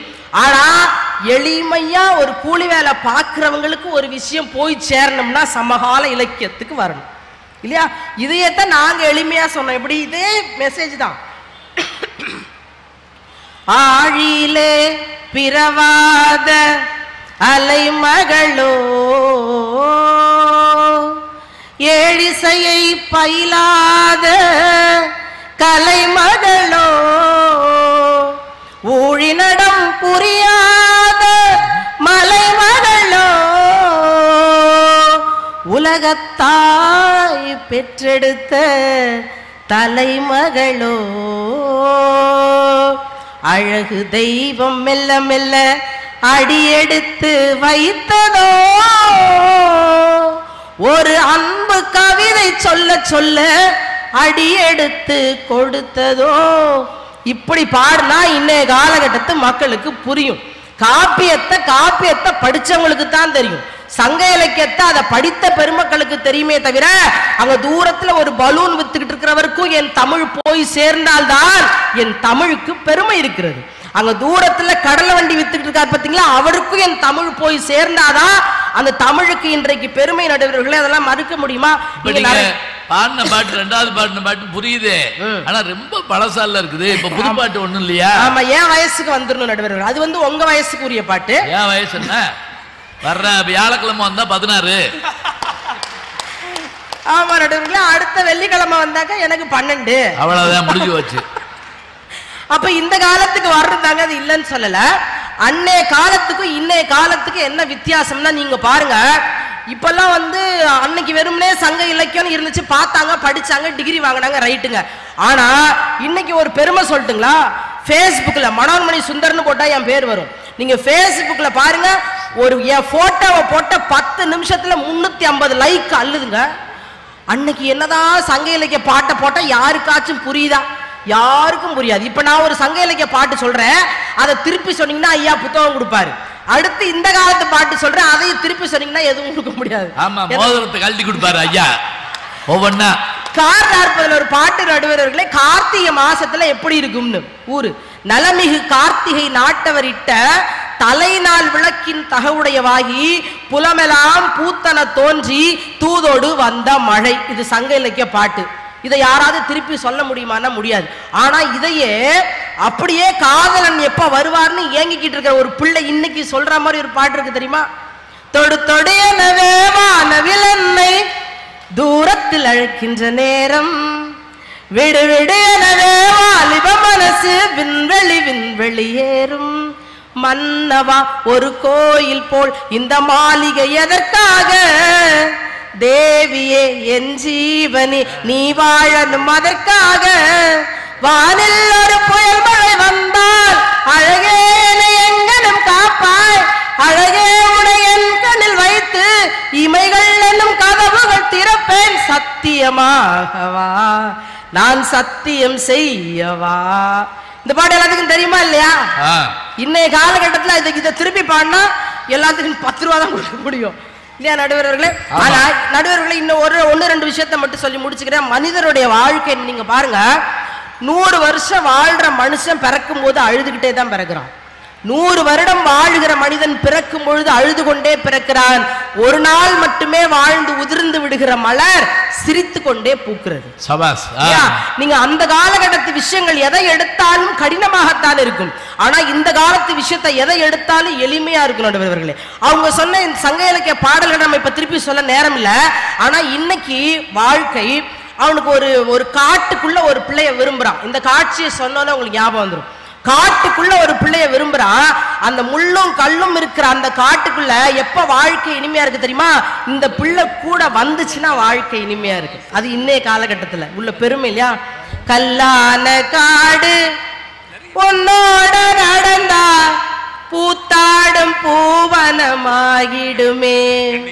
நீ போகும் பாத பூங்கால்களாலே பொன்னான வழியாய் மாறிடுமே, ராசாவே உன்னால ஆகாசம் விடியும் லேசாக என் நெஞ்சம் பூக்கின்றது, ராசாத்தி ஒன்னால ஆகாசம் விடியும் லேசாக என் நெஞ்சம் பூக்கின்றது, சொல்லாத மாயங்கள் உன்னால் நடக்குதே, கல்லான காடு உன்னோட நடந்தா பூத்தாடும் பூவனமாயிடுமே. இந்த நூற்றாண்டுலயும் இசைஞானி அப்படியே மிளிர்றான்னு அந்த பாட்டுல தான் விடுதலை படம். நடுவர்களே, சிப்பிக்கு பருவ மழையெல்லாம் தேவையில்லை, ஒரு துளி மழை நீர் போதுமானது. இன்றைக்கு தமிழ் வளர்வதற்கு ஆயிரக்கணக்கான சங்க இலக்கியங்கள் தேவையில்லை. அலங்காரம் செய்து நிறுத்தி வைக்கப்பட்ட தேரை விட யதார்த்தத்தின் குடிசைகள் என்றைக்கும் மேலானவை. இன்றைய சமகால இலக்கியங்கள் எல்லாம் மனிதன் வாழுகிற யதார்த்தத்தை சொல்லுகிறது. ஒரு வாடகை வீட்டில் இருக்கிறவன் ஒரு பசியோடு இருக்கிறவனை இன்றைய காலகட்டத்து கவிஞன் சொல்லுகிறான். அள்ளி வைக்க காக்கைக்கு அன்னம் இல்லை எங்களிடம், அள்ளி வைக்க காக்கைக்கு அன்னம் இல்லை எங்களிடம், மன்னிக்க வேண்டும் கடவுளே, விரதம் கூட இருப்பவர்களால் தான் இருக்க முடியும் என்று சொல்லுகிறார். இன்றைக்கு மனிதன் படும் பாட்டை இவ்வளவு எளிமையாக சொல்லிவிடுகிற இது போன்ற இலக்கியங்களால் தான், எளிமையானவனுக்கும் புரிகிற இந்த பாடல்களால் தான் இன்றைக்கும் தமிழ் நீரூடி வாழ்ந்து கொண்டிருக்கிறது என்று சொல்லிக்கொண்டு, காற்றாட வனமில்லை, கால் நனைக்க நதி இல்லை, நாற்றாட வயல் இல்லை, நான் எழுத இடமில்லை, சகாராவில் விட்டாலும் தமிழ் கொண்டு சேர்ப்பேன், சுடும் தாச்சாலை மீதும் ஓர் தாமரையாய் பூப்பேன். நன்றி, வணக்கம். ரொம்ப அருமையாக அழகா பேசுனாங்க பேராசிரியர் அவர்கள், அழகா பாடவும் செஞ்சாங்க. அவங்களுக்கு என்னுடைய நன்றியை சொல்லிட்டு, 1000 பணிகள் இருந்தாலும் தமிழ் பணியே என்னுடைய முதல் பணி என்று அமர்ந்திருக்கிற நம்முடைய மாவட்ட ஆட்சித்தலைவர் அவர்களுக்கு நன்றியை சொல்லி, நாங்கள் ஒரு 7:30 மணிக்கு தொடங்கினோம், 2 மணி நேரம் ஆச்சு. அப்படியா அப்படின்ட்டு கிளம்பிடாதீங்க, கொஞ்சம் இருங்க, சீக்கிரம் முடிச்சிடுறேன். இந்த 2 மணி நேரமும் நீங்கள் அத்தனை பேரும் இருந்து கேட்டதற்கு நன்றியை சொல்லி, இவ்வளவு நல்லா நீங்க உட்கார்ந்து கேட்க காரணம் என்ன? நாங்க நல்லா பேசுறோம்னு நான் சொல்லலைங்க, நீங்க நல்லா கேட்டதுனால எங்களால் நல்லா பேச முடிஞ்சது. நீங்க கேட்கலன்னா எங்களால் பேச முடியுமா?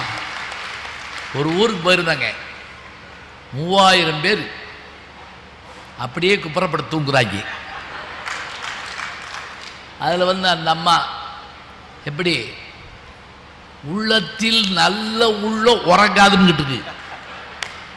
அதில் ஒருத்தர் எந்திரிச்சு பார்த்துவீங்க, இன்னும் போலோடை அப்படிங்கிறா.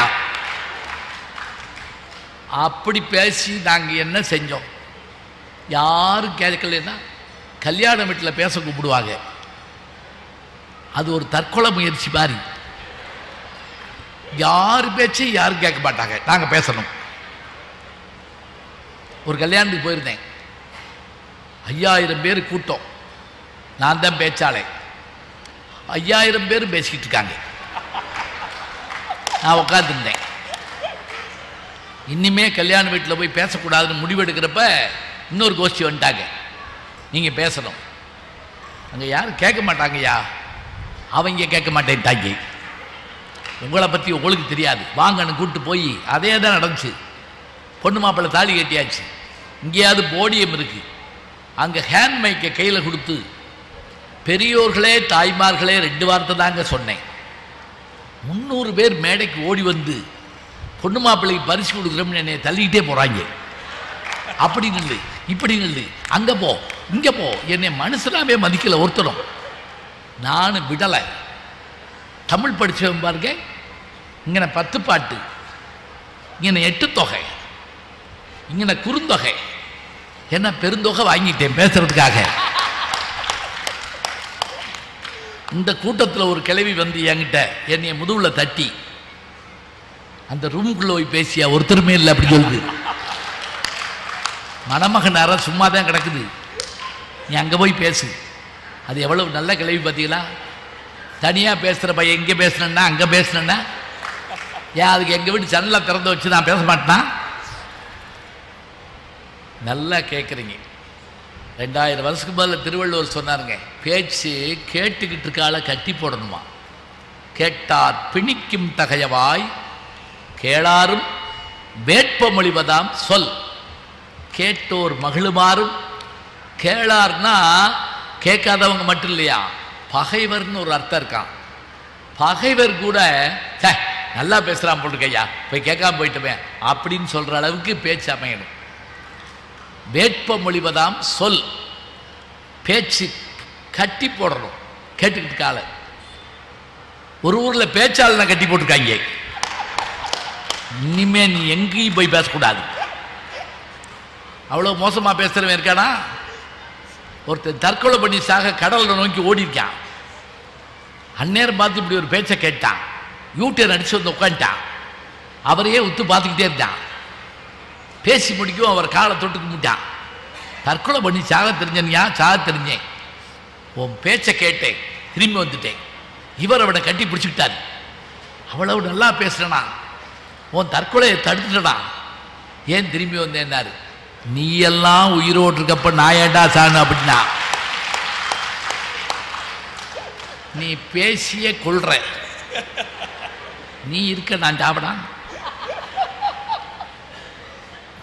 பேச்சு எப்படி இருக்கணுங்க? திருநெல்வேலியில்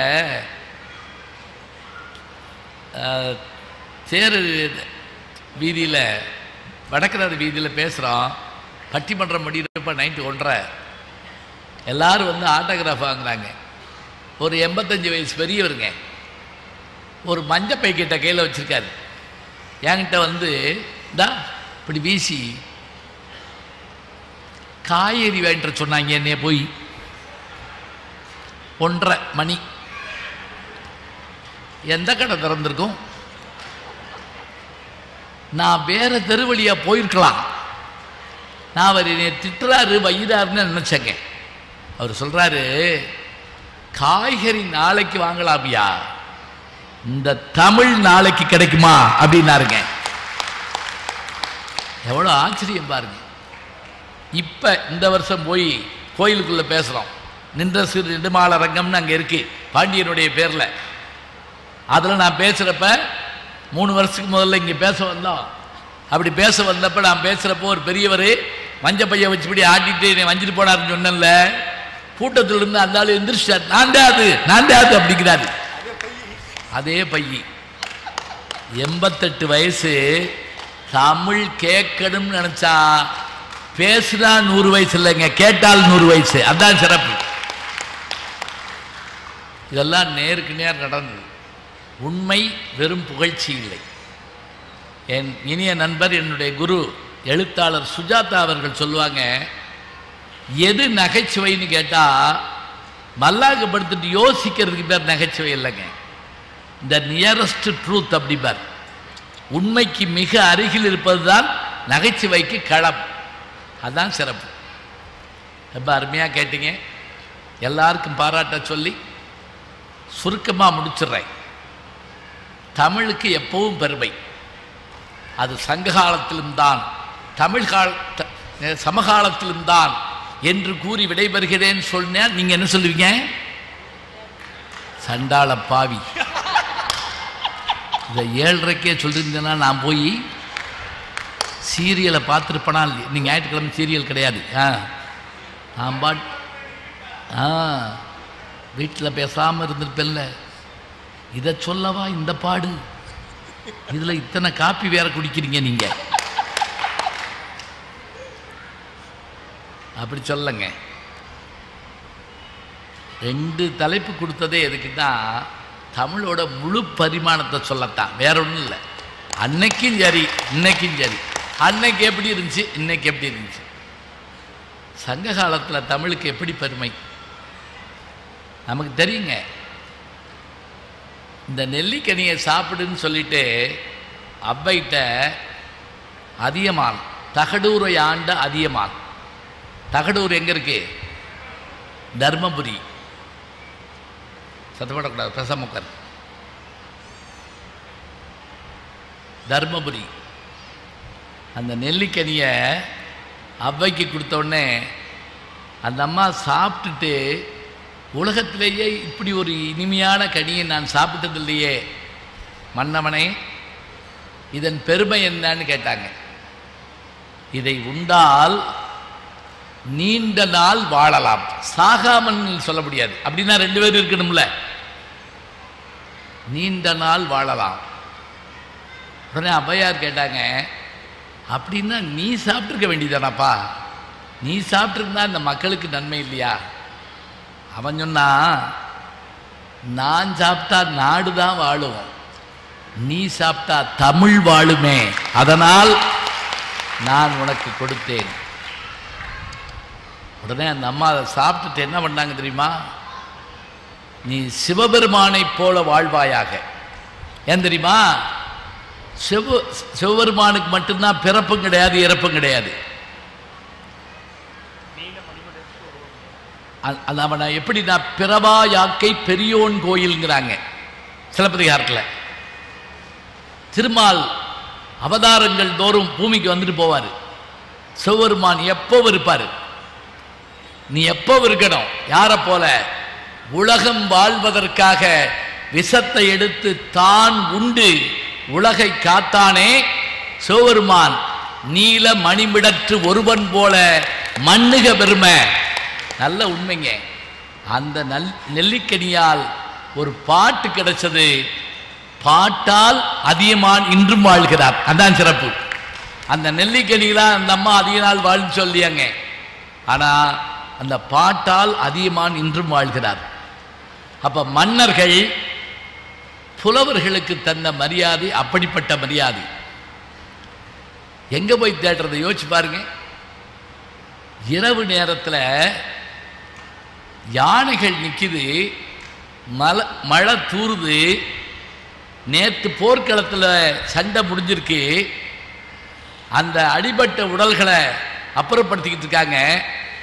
அடிபட்ட வீரர்களை போய் பார்க்கறதுக்கு மன்னன் பாசறையிலிருந்து கிளம்புறான்.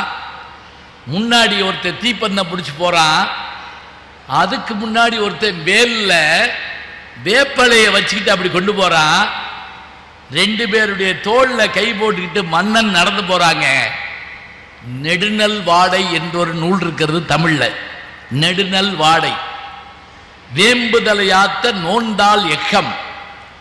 இந்த ஒரு வரியை வச்சுக்கிட்டு இந்த பாட்டு புறப்பாட்டுன்னு போயிட்டாங்க. ஏன்னா பேர் சொல்லிட்டா அது புறப்பாட்டு, பேர் சொல்லப்படாது. அவனும் அவளும், தலைவனும் என்ன ஒரு அழகுங்க நம்மகிட்ட மரபு. இன்னார் மகை இன்னார், இன்னார் மகை இன்னார்னு சொல்லிட்டா அவங்க காதல் வெளியே தெரிஞ்சு போகும். தெரியக்கூடாது. தலைவன் வந்தான், தலைவியை பார்த்தான். தலைவி வந்தாள், தலைவனை பார்த்தான். யாருமே தெரியாது. உலகத்திலேயே இப்படி ஒரு நாகரிகம் கிடையாதுங்க. அதான் ஞாபகம் வச்சுக்கோங்க, உலகத்திலேயே கிடையாது. சங்க இலக்கியங்களை ஆங்கிலத்தில் மொழிபெயர்த்து கொடுத்தவர் யார் என்று கேட்டால், முதலில் ராமானுஜம் என்கின்ற ஆங்கில பேராசிரியர், எங்கள் தியாகராசர் கல்லூரியில் இருந்தவர். கடைசி காலத்தில் அமெரிக்காவில் தான் அவருடைய அந்த வாழ்க்கை முடிந்தது. அவர் மொழிபெயர்த்து கொடுக்குறாரு. சங்க இலக்கியத்தை படிக்கிற அமெரிக்கக்காரர்களும் ஆங்கிலேயர்களும் ஆங்கிலத்தில் படித்து பார்த்துட்டு ஆச்சரியப்படுறா, இப்படி ஒரு உயர்வு, இப்படி ஒரு அருமை இங்கே உண்டா பாருங்க. அவன் போர்க்களத்தில் அந்த நேரத்தில் அவன் தூங்கலாம்ல, நாளைய போருக்காக யோசிக்கிறான்.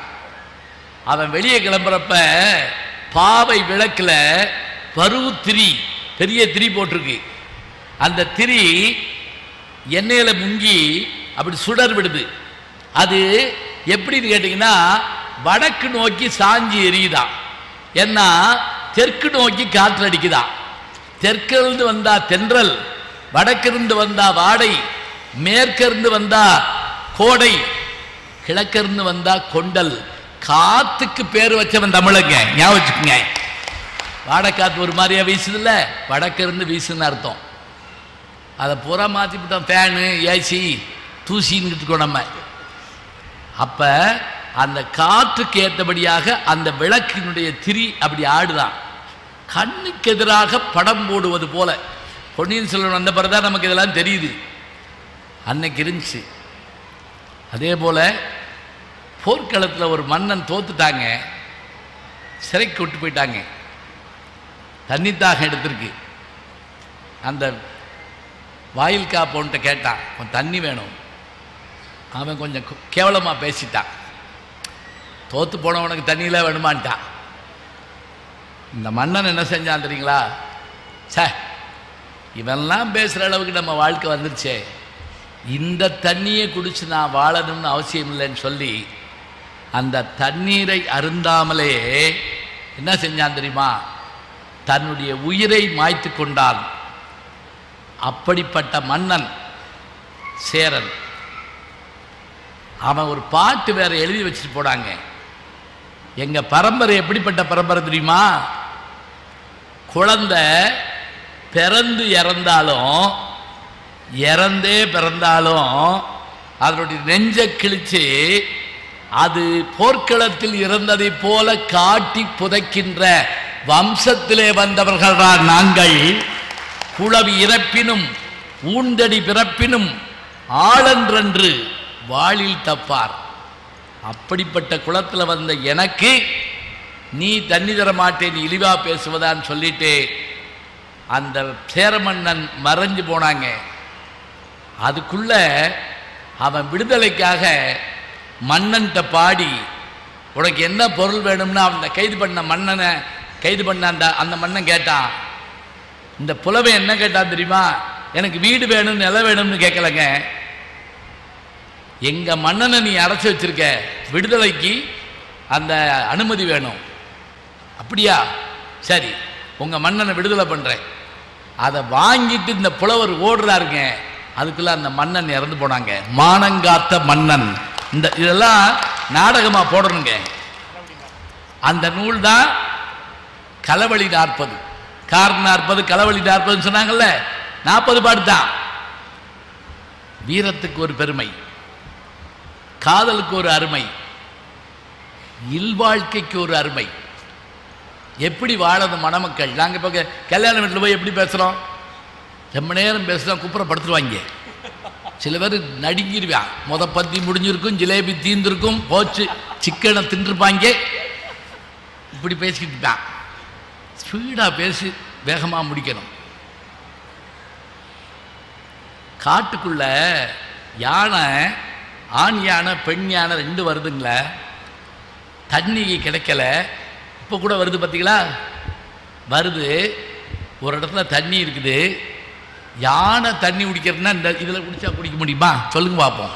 குடிக்க முடியாது. பெரிய ஒரு கிடங்குல தண்ணி கிடக்குது. இப்போ ஆண் யானை பெண் யானை 2 துதிக்கையை வைக்குது. ஆண் யானை குடிக்கிற மாதிரி நடிக்குது. ஏன்னா குடிச்சா அது குடிக்க வேண்டியது குறைஞ்சு போயிருமே.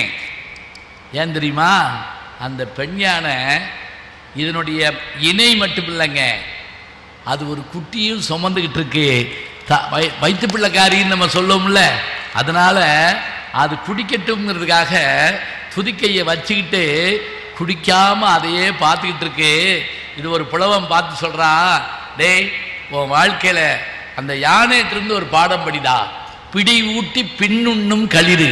களிறுன்னா ஆண் யானை, பிடின்னா பெண் யானை. அது அதை குடிக்குமாறு செய்துவிட்டு இது என்ன செய்து பேசாம நின்றுக்கிட்டே இருந்து தாகத்தை அடக்கி கொண்டு தன் இணையை வாழ வைக்கிறது.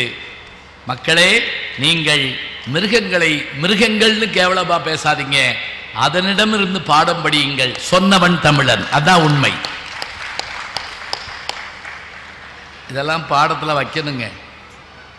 யார் படிக்கிறா சொல்லுங்க பார்ப்போம்.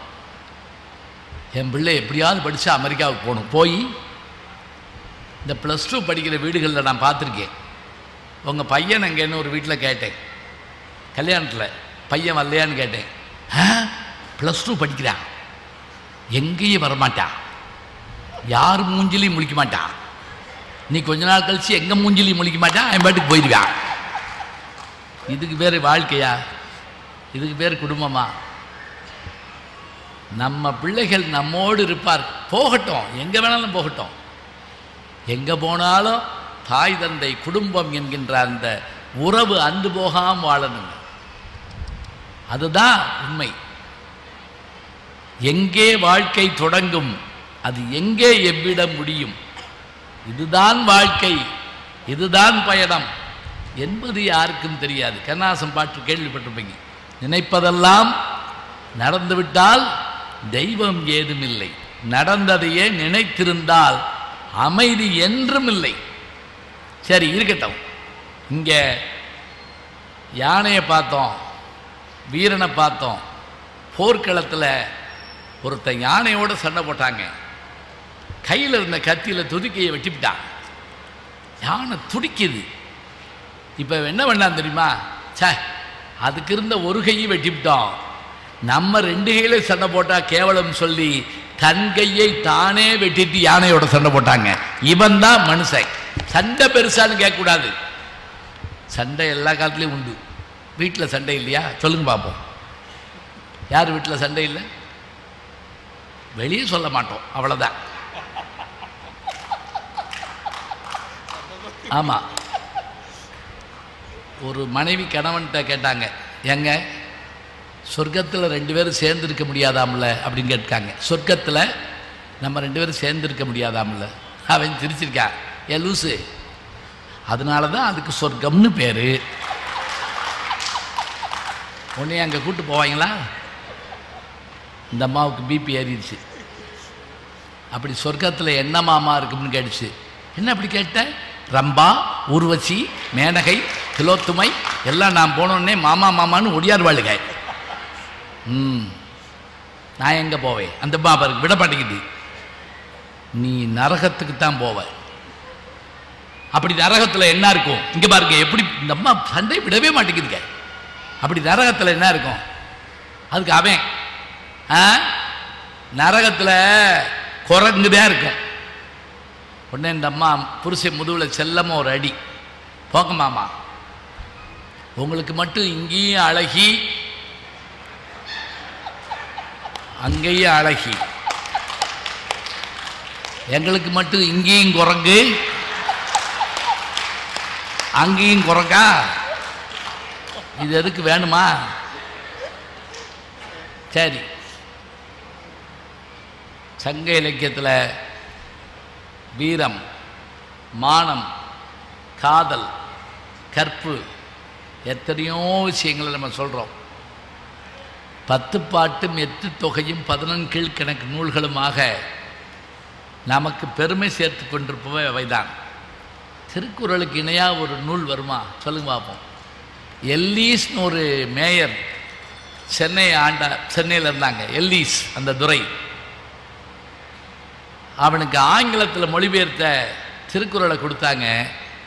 அவன் படிச்சுட்டு திருவள்ளுவர் உருவம் பொறித்த ஒரு தங்க நாணயத்தை வெளியிட்டாங்க. முதல்ல திருவள்ளுவர் உருவம் பொறித்த தங்க நாணயம் வெளியிட்டவன் எல்லீஸ் துரை. மெட்ராஸ் போயிருப்ப உங்களுக்கு தெரியும், 7 கிணறுன்னு ஒரு பகுதி இருக்கு. அந்த 7 கிணறு ஏன் தோண்டப்பட்டதுன்னா, அப்போது வந்த தண்ணீர் பஞ்சத்தின் காரணமா இந்த எல்லீஸ் துரை அந்த 7 கிணறுகளை தோண்டியதோடு மட்டுமில்லை, அந்த 7 கிணறுல ஒவ்வொரு கிணத்தோட சுவத்திலையும் வான் சிறப்பு அதிகாரம் 10ஐயும் பதிஞ்சு வச்சாங்க. இன்னைக்கும் பெரியபாளையத்தம்மன் கோயில் அந்த கிணத்து மேட்டில் அந்த திருக்குறள் இருக்குதுங்க. மொழிபெயர்க்கப்படுறப்ப அதனுடைய பெருமை அறியப்படுது.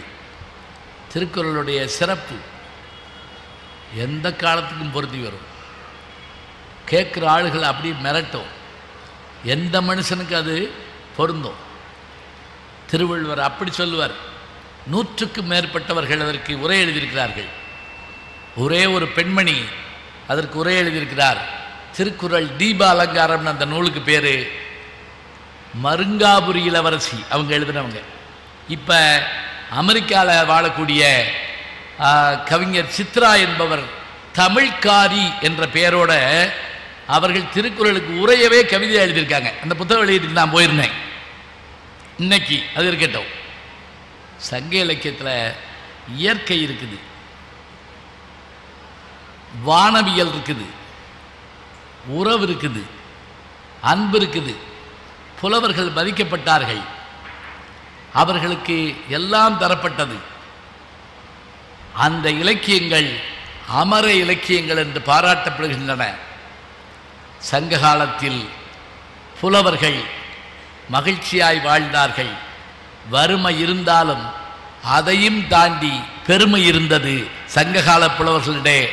சங்ககால புலவர்களிடத்திலே வீரம் இருந்தது, கோபம் இருந்தது, மக்களுக்கு வேண்டியவற்றை செய்ய வேண்டும் என்ற நன்மை இருந்தது.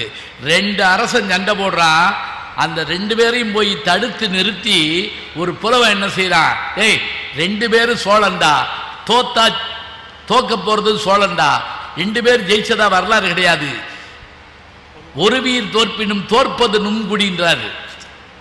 அதே மாதிரி எதிரி மன்னனுடைய குழந்தைய யானைக்காலில் வச்சு மிதிக்க போறாங்க. அந்த குழந்தைய யானையை பார்த்து சிரிக்குது, ஐ யானை அப்படின்னு. அது தன்னை கொல்ல போகுதுன்னு தெரியல. ஒரு புலவர் ஓடி வந்து நிப்பாட்டினார். என்னடா முட்டாளே, அவன் மீது உனக்கு பகை இருந்தா அந்த குழந்தை என்னடா செய்யும் சொல்லி கோவூர் கிளார்கள் என்ன பண்ணாரு, அந்த கொலையை தடுத்து நிறுத்தி மன்னனை பாவத்திலிருந்து மீட்டார். இது இன்னைக்கு நம்ம பேசுறோம். இதெல்லாம் இப்போ நம்ம போகிற போக்கில் புத்தகத்தினால ஒரு 10 பாட்டை தமிழ்நாடு அரசு வெளியிட்டிருக்குங்க, ஞாபகம் வச்சுக்குங்க. தமிழ்நாடு அரசு 10 பாட்டு எட்டுத்தொகையை எளிய முறையில் படிப்பதற்காக உரையாசிரியர்களை வச்சு எழுத வச்சு குறைஞ்ச விலையில் கொடுக்குது, வாங்குங்க. இப்போ இதெல்லாம் பார்க்குறப்ப நமக்கு சந்தோஷமாக இருக்கு. சங்க காலத்தில் எல்லாம் இருந்திருக்கு. சங்க காலம் மாதிரி ஒரு காலம் கிடையாது, அது பொற்காலம். அப்படிப்பட்ட காலத்தில் தான் இவையெல்லாம் இருந்திருக்கின்றன. எனவே தமிழுக்கு பெருமை சங்க காலத்தில் தான் அப்படின்னு நான் முடிச்சேன். இது இல்லை அவருக்கு முந்தி இங்கே 4 பேர் இருந்துச்சு, போய் ஓடி போயிட்டாங்க. அப்படியே இருங்கம்மா, கொஞ்சம் இருங்க, முடிக்கலை. இப்போ தான் இடவேளை விட்டுருக்கேன், இப்போ வரணும், இந்த வந்துட்டேன். இது எதுக்கு அப்படின்னா, சங்ககாலம் இவ்வளோ பெருமையுடையது, சமகாலம் குறையா இது மாத்திரம் கேட்டால். சமகாலம்னா எது? சமகாலம்ங்கிறதுங்க நம்ம இப்படி வச்சுக்கலாம். அதாவது உரைநடை தோன்றிய பிறகு இன்னைக்கு வரைக்கும், இன்னைக்கு காலையில் ஒரு இலக்கியம் வந்தால் அது வரைக்கும் கூட வைக்கலாம். சமகாலத்தில் பெருமை உண்டா? உண்டுங்க. எப்படி பெருமை? இப்போ நான் அந்த எங்கே விட்டனோ அந்த இடத்துக்கு வந்துடுறேன். அந்த ஆள் ஒரு கேள்வி கேட்டான்னு சொன்னேன்ல, மறந்துட்டீங்களா? அவங்கெல்லாம் போயிட்டாங்களா? இருக்க இல்லை. இன்னைக்கு என்ன சாதிச்சிட்டோம்னு கேட்குறாருல, அவர் 15 லட்ச ரூபா சம்பளம் வாங்குறாரு. இலக்கியம் எதுக்கு படிக்கணும், தமிழ் எதுக்கு படிக்கணும்? நான் படிக்கலை, 15 லட்சம் சம்பளம் வாங்கியிருக்கேன், என்ன லாபம் கேட்குறாரு. நான் என்ன பதில் சொல்றேன் தெரியுங்களா? எங்கள் ஊரில் நடந்த உண்மை கதையை சொன்னேன். அதாவது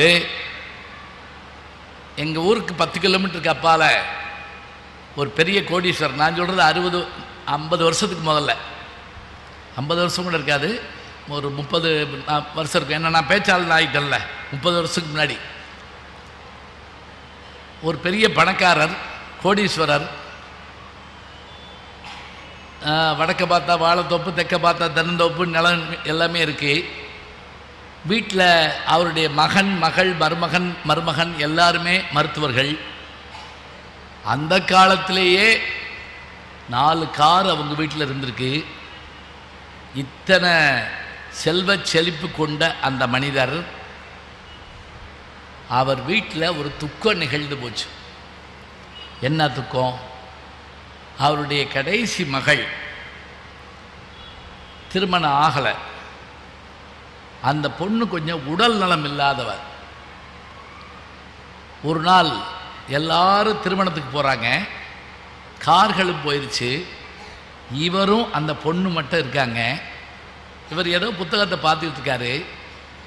அந்த பொண்ணு பக்கத்தில் உட்கார்ந்து பொண்ணு திடீர்னு உடம்பு முடியாமல் போய் ஃபிட்ஸ் மாதிரி வந்து அப்படியே கீழே விழுந்து அப்படி இதாகுது. இவர் சத்தம் போட்டு கத்தி குமிச்சு அவங்கள கூப்பிட்றாங்க, இவங்களை கூப்பிட்றாங்க, யாரும் இல்லை, வேலைக்காரர்கள் மட்டும் இருக்காங்க. அந்த பக்கம் ஓடுறாங்க.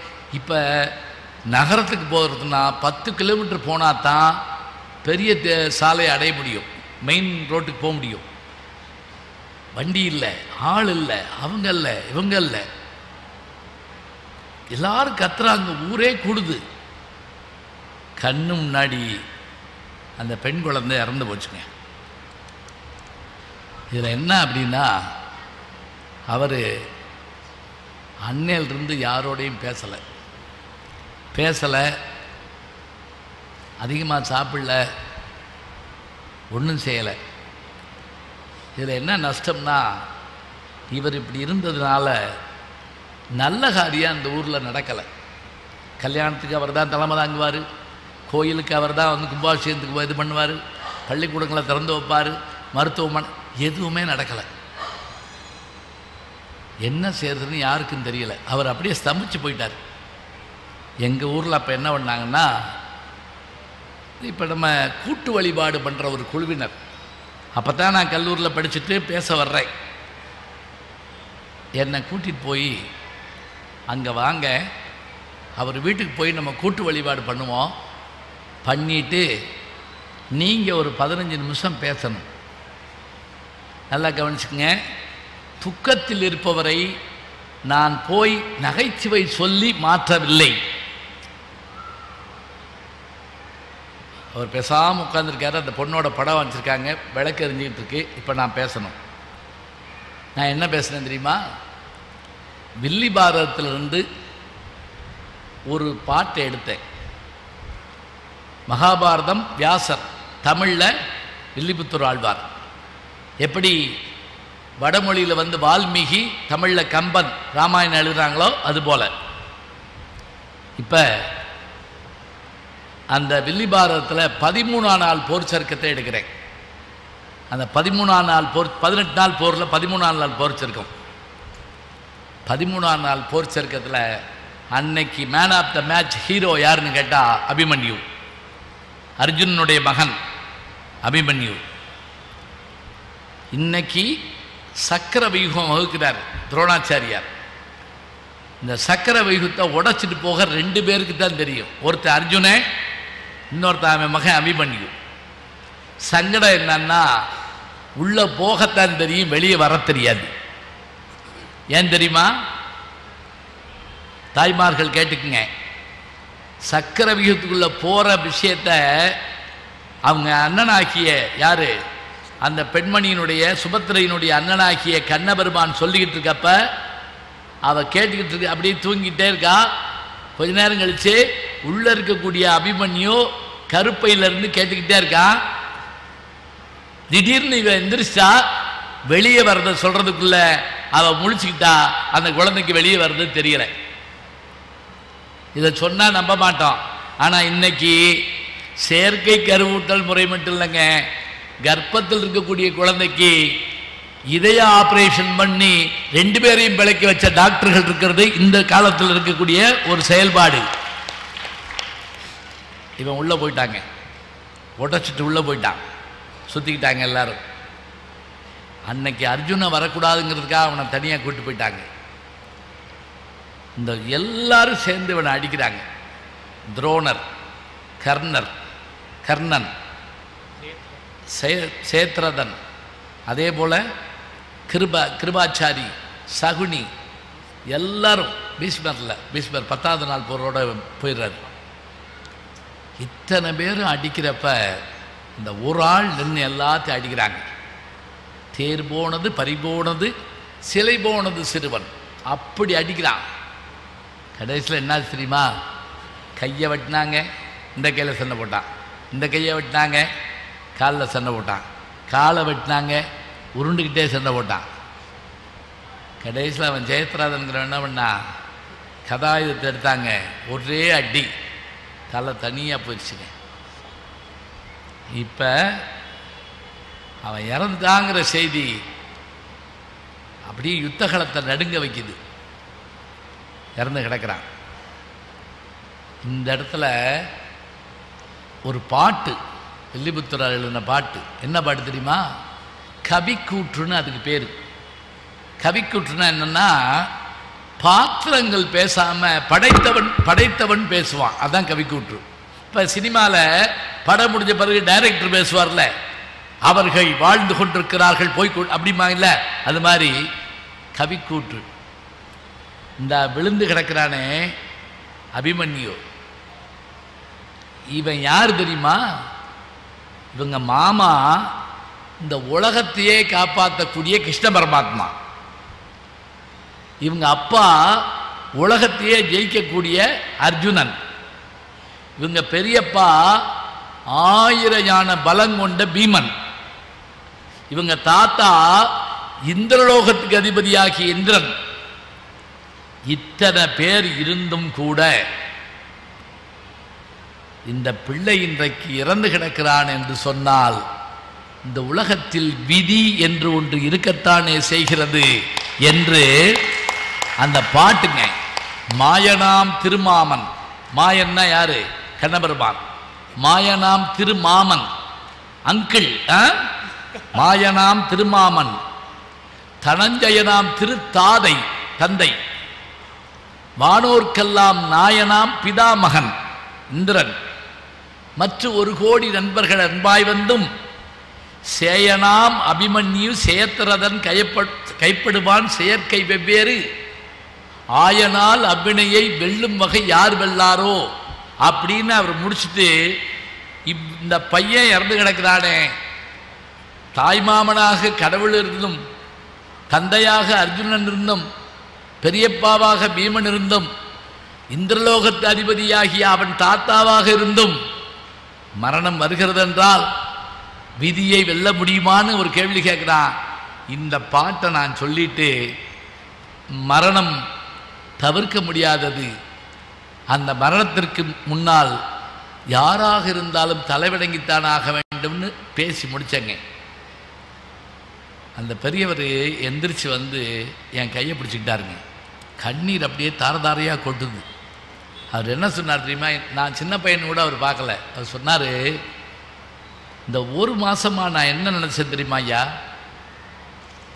பெரிய மகன் இருந்தால் காப்பாற்றிக்கலாமோ, சின்ன மருமகன் இருந்தால் காப்பாற்றிக்கலாமோ, அந்த கார் இருந்தால் காப்பாற்றிக்கலாமோ, இந்த கார் இருந்தால் காப்பாற்றிக்கலாம் அப்படின்னு நினச்சிக்கிட்டு இருந்தேன். ஆனால் கடவுளே இருந்தும் கூட அந்த வீட்டில் ஒரு பிள்ளையை காப்பாற்றலைங்கிற விஷயத்தை நீங்கள் சொன்னபோது நான் மனசை தேர்த்திக்கிட்டேங்க. உண்மையிலேயே இனி நான் இயல்பாக இருப்பேன்.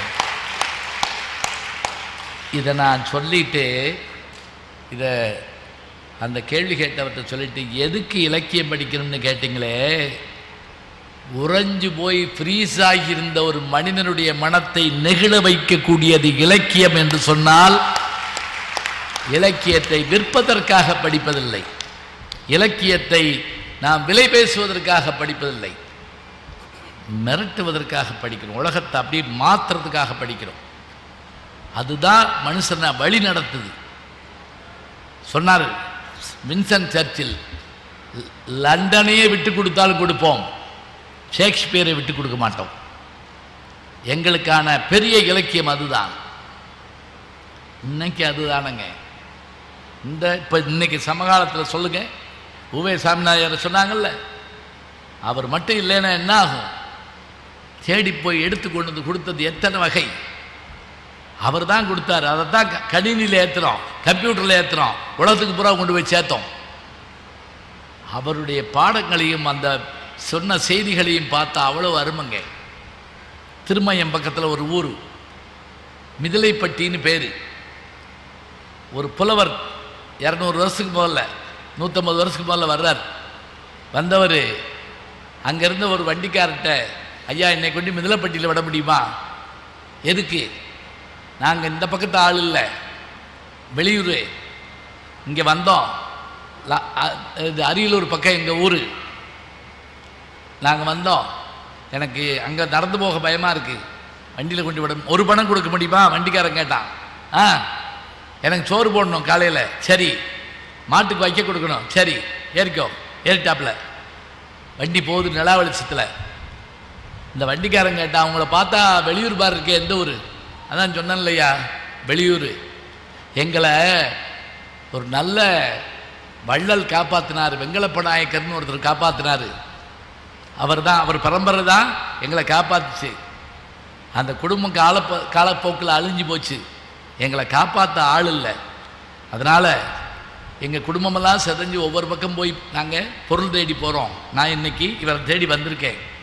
இவர் பணம் கொடுத்தாரு தான் எங்கள் வீட்டில் அடுப்பறியும், அதுக்கு தான் வந்திருக்கேன். என்னை கூப்பிட்டு போயா சொல்லிட்டு புலவர் படுத்தார். ராத்திரிலாம் வண்டி ஓடுது. மறுநாள் காலில் அங்கே போயாச்சு. புலவர் எழுப்புனாங்க, ஐயா எந்திரிங்க. வந்துருச்சு. கொஞ்சம் அறியா போய் பணம் வாங்கிட்டு வரேன். உள்ளே போனோடனே அவர் ஓடியாந்து, வந்துட்டீங்களா, வாங்க வாங்க. இல்லை, அந்த வண்டிக்காரருக்கு ஒரு பணம் கொடுக்கணும், சாப்பாடு போடணும், மாட்டுக்கு வைக்க கொடுக்கணும், எல்லாம் கொடுத்துடலாம். கணக்கு பிள்ளை போய் கொடுத்துட்டு வாங்க. போன கணக்கு பிள்ளை திரும்பி வர்றாரு. அந்த ஆள் வாங்க மாட்டேங்கிறேன், ரூபாயை வாங்க மாட்டேங்கிறேன். இவர் என்ன பயந்துட்டார், மீட்டருக்கு மேலே கேட்குறான் போல் இருக்கு, ₹1 மேலே கூட கேட்குறான் போல இருக்குன்னு நினச்சிட்டு இவர் ஓடினார். ஐயா ஒரு பணம் தானே பேசினான், ஏன் வாங்க மாட்டேங்கிறேன்? அந்த ஆள் சொன்னாங்க, அந்த வண்டிக்காரன், இரவெல்லாம் நீங்கள் கதை சொன்னீர்கள் அல்லவா வெங்கலப்ப நாயக்கர் ஜமீன் பற்றி. அந்த ஜமீனின் கடைசி வாரிசு நான் தான். கொடுத்த இடத்தில் நாங்கள் பெற்றுக்கொள்வதில்லை, எங்கள் வழக்கம் அதுதான் என்று சொல்லிவிட்டு பசியோடு வண்டியை ஓட்டி கொண்டு போனான். பரம்பரை குணம் என்று எழுதுறாரு. யாரு? பூவேசா எழுதுறாரு. இதுக்கு தாங்க இலக்கியம். தற்கால இலக்கியத்தில் இன்றைக்கு என்ன தமிழ் சாதித்திருக்கிறது? கணினியில் இருக்கிறது, கைபேசியில் இருக்கிறது, அதற்கு மேலே என்ன இன்ஸ்டாகிராமில் இருக்கிறது. ஏன் யூடியூப் பார்த்திங்கனாலே போதும். கமல் தான் வந்து அதில் ப்ரமோ பண்ணுவார். நாளும் நல்ல தமிழ் கேட்க ஞானசம்பந்தனோட யூடியூப் பாருங்கள் அப்படிப்பார். ஏன் அவர் தான் என்னை ஆரம்பிக்க சொன்னார். ஊர் ஊராக போய் மேடை போட்டு பேசுகிறீங்க, வகுப்பில் பேசுனா 40 பேர் கேட்பான், மைக்கில் பேசுனா 400 பேர் கேட்பாங்க, வானொலியில் பேசுனா 4 லட்சம் பேர் கேட்பாங்க, டிவியில் பேசுனா 7 கோடி பேர் கேட்பாங்க. யூடியூப் எங்கெல்லாம் தமிழர்கள் இருப்பாங்களோ அத்தனை பேருக்கு கொண்டு போய் சேர்க்கலாம். யூடியூப் ஆரம்பிங்கன்னாரு. நான் 2018 ஆரம்பித்தேன். 3 லட்சம் பேருக்கு நான் ஒரு இது போட்டேன்னா அடுத்த நிமிஷம் 3 லட்சம் பேர் வந்து பார்க்குறாங்கன்னு சொன்னால் என்னால் கொண்டு போய் சேர்க்க முடிகிறது. இன்றைக்கு உங்கள் சொத்து தாங்க, ஆனால் நீங்கள் வச்சுருந்தீங்க, கொண்டு போய் சேர்க்க முடியல. இன்றைக்கு ஊடகம் இருக்கிறது, ஊர்திகள் இருக்கின்றன. உங்கள் சொத்தையே நாங்கள் கொண்டு போய் சேர்க்கிறோம்னு சொன்னால் உங்கள் காலத்து பெருமையை நீங்கள் சொல்லுங்கள். நாங்கள் உலகத்துக்கெல்லாம் கொண்டு போய் சேர்த்து, சேர சோழ பாண்டியர் நாட்டில் மட்டும் இருந்த தமிழை நார்வே, சிஷல்ஸ், அமெரிக்கா, ஆஸ்திரேலியா என்று கொண்டு போய் சேர்த்து சந்திராயனிலும் கூட தமிழை வைத்து நாங்கள் செவ்வாய் கிரகத்துக்கும் அனுப்ப முடியும் என்று சொன்னால் நாங்கள் சமகாலத்தில் தமிழுக்கு பெருமை சேர்க்கிறோம், சேர்ப்போம். எனவே தமிழுக்கு பெருமை சங்ககாலம் என்றாலும் சமகாலத்தில் தான் அது அனைவரையும் சென்று சேர்கிறது. எனவே என்றென்றும் பெருமை தமிழ். அந்த பெருமையுடைய தமிழுக்கு பெருமை சேர்ப்பது சமகாலம்தான், சமகாலம்தான் என்று சொல்லி நல்ல வாய்ப்பு தந்த பெருமக்களை வாழ்த்து வணங்கி விடைபெறுகிறோம். நன்றி, வணக்கம். இந்த தகவல் உங்களுக்கு பிடிச்சிருந்தா லைக் பண்ணுங்க, உங்க ஃப்ரெண்ட்ஸுக்கு ஷேர் பண்ணுங்க, மறக்காம எங்க சேனலுக்கு சப்ஸ்கிரைப் பண்ணுங்க.